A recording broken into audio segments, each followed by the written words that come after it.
Oke, assalamualaikum warahmatullahi wabarakatuh. Kembali di cerita mahasiswa bareng saya Doni Triadiansyah. Dan kali ini kita kedatangan tamu seorang seniman yang bernama Ian Kansa Witanta. Mungkin dari Ian bisa bantu perkenalan juga ke teman-teman dari PJA.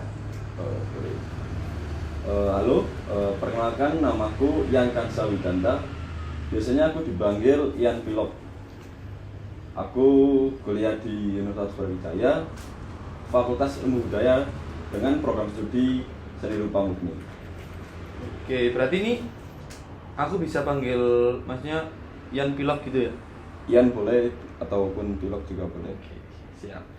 Berarti ini dari Ian ini sendiri dari angkatan 2000 Dari 2019. 2019. Oke. Ya. Kali ini kita akan membahas tentang seni. Saya akan membacakan sedikit riwayat dari Ian Pilok waktu SMP itu kegiatan aktifnya graffiti sama ngeband, SMA graffiti, kuliah melukis, pameran dan bisnis.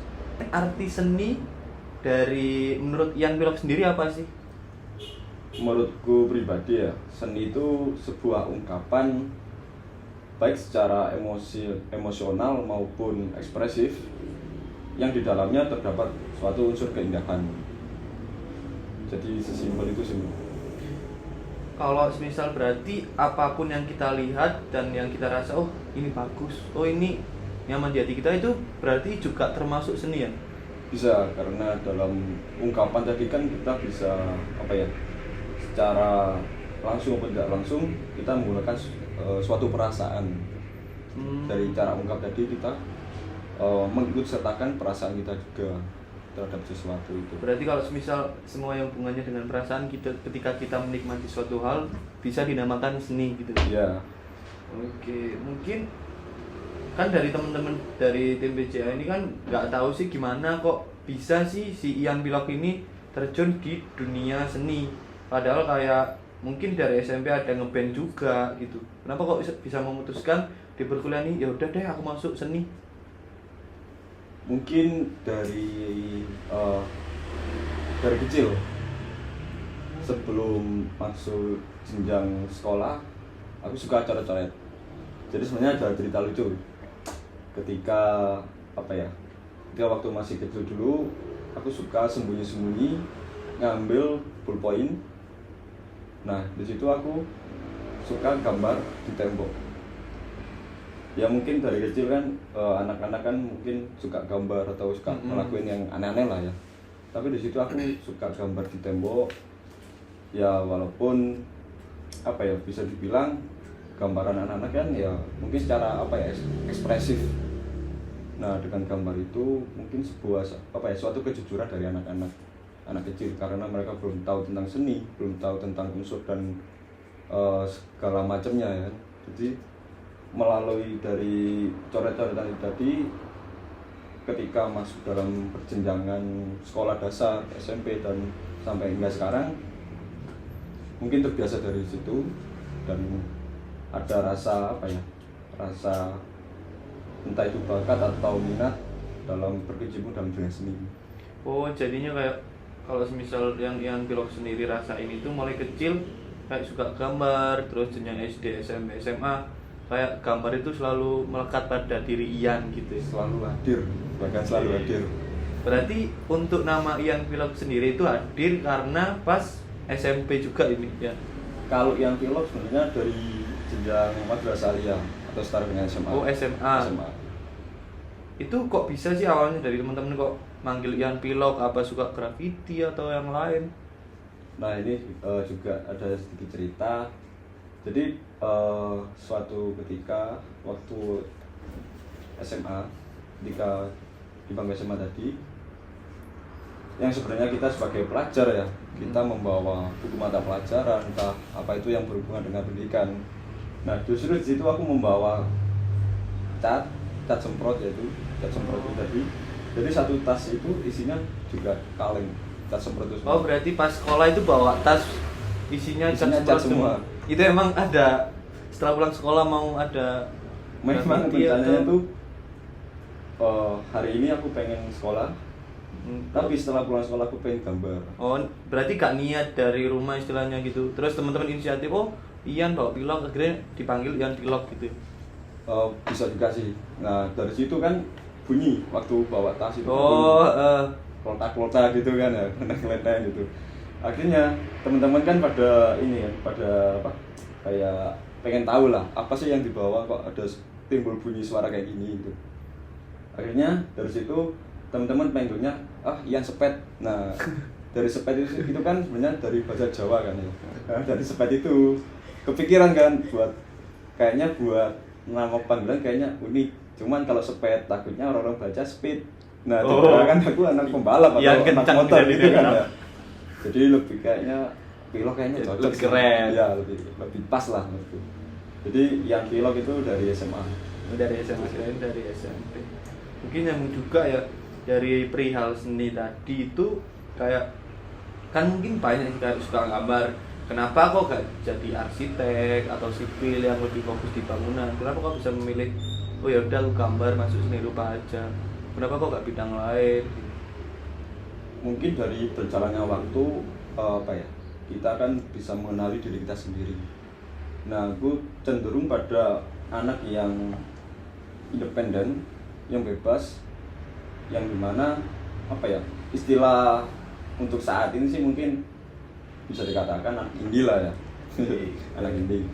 Nah, anak ini sendiri kan terlepas dari suatu hal, tidak terikat kan. Jadi dari situ aku lebih memilih seni rupa dan murni. Karena dari murni kan awal dari segala seni kan, dasar-dasar itu terdapat dalam seni rupa murni.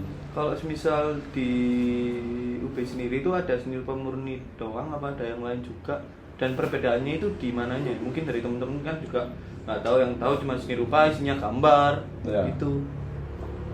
Kalau di UB sendiri memang adanya jurusan program studi seni rupa murni. Nah dari situ sebenarnya seni rupa murni sendiri itu tidak hanya gambar. Ya memang orientasi sebagai anak-anak seni kan ya nggak terlepas dari gambar. Tapi di sisi lain kita bisa belajar tentang teori seperti sejarah seni rupa yang ada di Indonesia itu bagaimana, terus yang ada di luar itu bagaimana. Jadi tidak melulu tentang gambar lalu gambar lagi itu enggak. Jadi bermacam lah. Oke. Mungkin kan tadi dari yang Pilok sendiri bilang kalau misal ini jatuhnya kayak anak indie lah, kayak lebih kayak enjoy ngelakuin sesuatu sendiri, gak terikat dalam aturan atau apapun itu. Tapi kalau dalam hal seni itu ada aturannya nggak, kayak ada pergabungan warna, penggunaan warna, kayak warna kuning harus dengan hijau atau dengan yang lain-lain itu di seni rupa murni sendiri ada aturannya nggak? Kalau dalam dalam konteks warna ya, pastinya juga ada ketentuan sih. Misalkan tadi yang sudah disebutkan kuning dan hijau. Nah mungkin itu kalau dikombinasikan itu kan masih senada lah ya. Tapi kalau dalam seni kita mau mengekspresikan apapun dengan warna apapun tuh ya itu bebas sah-sah aja sih. Tapi kalau misal di kayak dunia perkuliahan gitu ada nggak yang aturannya gitu? Kalau dalam perkuliahan kan kita pastinya ada tugas. Nah dari tugas tersebut kan ada ketentuan. Misalkan ketentuan kita menggambarkan nuansa alam gini. Nah kita juga harus mengikuti dari ketentuan dari dosen itu sendiri. Oh berarti penggunaan warna itu berlaku jika mungkin dalam tanda kutip di akademisi, jika ada yang kayak tugasnya sekarang gambar alam berarti hijau dan lain-lain. Terus kayak dalam kan kita itu kalau misal aku pribadi nih ya kayak ngelihat sesuatu gambar itu bagus, tapi menurut kayak di dunia seni itu apakah ada standarisasi yang berbeda-beda menurut seni, kayak mungkin seniman A mengatakan hal ini bagus, seniman B tidak gitu. Lebih jatuhnya itu bisa dibilang apresiasi lah ya terhadap suatu karya seni. Nah mengenai apresiasi kita menilai sebuah karya seni itu kembali pada personal, pada masing-masing. Misalkan Doni melihat karya inilah, karya A, ya ini bagus. Nah tapi menurut sudut pandangku, perspektifku sendiri, karya ini bagus, cuman karena mungkin aku punya pendapat sendiri ya. Oh mungkin karena warnanya atau komposisinya atau elemen-elemennya dan lain unsur yang ada di seni, menurutku ini masih ada yang kurang gitu. Jadi kembali lagi persoalan apresiasi seni itu sebagai perspektif masing-masing. Berarti tergantung kita melihatnya dari sudut yang mana gitu. Ya betul. Oke. Terus kan kayak kalau misal dari kita sendiri ngomongin soal seniman nih, dari kan mungkin bisa dikatakan dari yang bilang sendiri ini kayak seniman juga, karena juga aktif, mungkin aktif di seni rupa murni, aktif di kegiatan seni. Terus dari aku sendiri mau tanya, dari seniman itu apakah perlu mengikuti kegiatan seperti pameran seni? Dan mungkin pentingnya itu untuk apa sih? Mungkin kalau kita bicara tentang seniman ya, seniman itu kan banyak, ada yang seniman tari, seniman musik, seniman lukis, seniman grafis, dan seniman patung. Nah, kalau kita bicara mengenai seni rupa, itu kita punya istilah sendiri yaitu perupa. Perupa, Ya, bukan perupa. itu sama dengan seniman atau kan misal kayak seniman musik gitu. Ya, itu sebenarnya sama aja dengan sebutan seniman. Cuman perupa ini lebih diposisikan sebagai kita memang berjalan di daerah seni rupa. Jadi istilahnya itu seni rupa. Apa? Perupa. Perupa. Jadi, Berarti bisa dikatakan dari Jan Pilok sendiri ini perupa gitu ya. Terus pertanyaan dari aku ini, apakah dari perupa sendiri itu perlu mengadakan pameran seni atau mengikuti pameran seni, dan untuk fungsinya sendiri itu apa sih? mungkin sebagai perupa ya, kita mengikuti pagelaran pameran seni ataupun kita membuat event seni itu menurutku penting. Karena dengan kegiatan itu kita dapat berbagai hal. Semisal dalam satu event pameran ya, kan mestinya ada beberapa perupa muda ya dari bahkan dari daerah manapun. Nah, ketika aku mengikuti pagelaran tersebut, aku dapat melihat berbagai semacam aku mendapat referensi visual. Dari apa yang Ian lihat ketika mengikuti pameran gitu Ya, seperti kemarin kan aku sempat main ke Jogja. Nah, kebetulan juga ada karya yang lolos di sana. Jadi aku melihat beberapa karya ya menurutku yang menarik dan aku tertarik dengan karya tersebut. Entah dari visual maupun dari secara deskriptif. Deskriptif itu maksudnya gimana ini? Nah, ketika satu pameran ya, yang dihadirkan itu tidak hanya sebuah pajang karya seni ataupun lukisan, tapi dalam identitas si seniman tersebut biasanya juga dicantumkan deskripsi tadi. Oh, deskripsi dari gambar tersebut gitu. Mungkin itu buat memudahkan apresiator dalam mengapresiasi karya tersebut. Oh, kalau misal dari mungkin orang awam seperti Ya. aku nih agak, oh lihat gambar ini, maksudnya apa ya? Oh, bisa lihat di deskripsinya Ya, tersebut. betul. Nah, di sisi lain juga kita kan pastinya tidak hanya melihat dari segi karyanya tersebut, tapi kita bisa melihat sekeliling. Contohnya dalam satu orang pameran tersebut, kenapa kita bisa merasakan, wah di sini nyata tempatnya cocok, kita bisa nyaman di tempat ini. Nah, dari tersebut kan kita bisa merasakan, oh ya mungkin karena penataan tata ruang pas pameran itunya. betul, dari displaynya juga itu menarik. Jadi ketika apresiator masuk dalam ruang galeri itu bisa merasakan, oh ya emang ini cocok gitu. Oh, jadi kalau misal pameran seni itu bukan hanya tentang kita macang seni, tapi kita harus mikir juga, mungkin saya sebagai IO-nya pas pameran itu, kita harus mikir penataannya juga ya, buat Ya, apresiator. Oh, ternyata tempatnya kayak gini, penataannya bagus gitu. Jadi gak melulu tentang kayak gimana sih caranya gambar, berarti gimana caranya bikin acara seni, Ya. gimana cara apresiasi seni, berarti gitu ya. Terus mungkin lanjut, kalau semisal kita bahas profesi nih, kan sekarang Ian istilahnya sekarang udah beberapa kali lah ikut dari pameran seni. Mungkin apakah sebagai perupa ini akan dilanjutkan sebagai profesi atau sebagai sampingan? Kalau buat aku sendiri ya pengennya apa ya, yang udah aku jalanin dari apa ya, dari lama, dari awal ya pengennya jadi profesi gitu.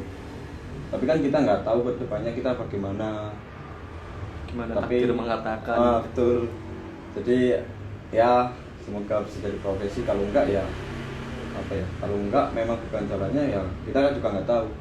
Tapi tetap aku punya apa ya, punya pencapaian bahwasanya meskipun ntar kedepannya aku bisa jadi perupa atau bagaimana, tapi aku tetap kuat untuk tidak terlepas dari senian. Jadi istilahnya entah apapun profesi dari Ian Pilok sendiri ketika sudah pasca kuliah, jangan sampai melupakan sisi seni dari dirinya sendiri, tetap jadi Ian Pilok. Nah betul. Oke, mungkin dari udah banyak ya yang dijelasin dari Ian, yang aku tanyain ke Ian juga. Ian kan di sini sebagai perupa juga, ada nggak pesan buat temen-temen yang istilahnya penikmat seni lah, yang apresiasi seni gitu, ada nggak pesan kira-kiranya? Lebih apa ya, lebih universal ya, entah dari pelaku ataupun dari penikmat seni. Mungkin pesanku sebagai apa, perupa, tetap menjadi diri sendiri dengan apa ya, dengan tindakan yang produktif. Jadi jangan sampai di istilahnya, apalagi di masa pandemi ini ya, Betul. jangan sampai diisi dengan kegiatan yang cuman bangun tidur langsung scroll TikTok, tapi seperti apa yang dikatakan Ian, istilah dengan hal-hal yang positif. Mungkin karena hari sudah beranjak malam juga dan waktu juga berjalan, dan mungkin Ian habis ini juga ada kegiatan, saya selaku perwakilan dari tim BCA mengucapkan banyak terima kasih buat Ian karena sudah meluangkan waktunya untuk sharing ilmu masalah kesenian dan lain-lain. Dan kalau semisal nanti teman-teman pengen sharing sama Ian, bisa menghubungi langsung ke akun Instagram Ian. Username-nya apa ya? @ianpilok, IANPYLOK. Oke. Terima kasih buat teman-teman. See you di cerita mahasiswa episode selanjutnya. Bye bye.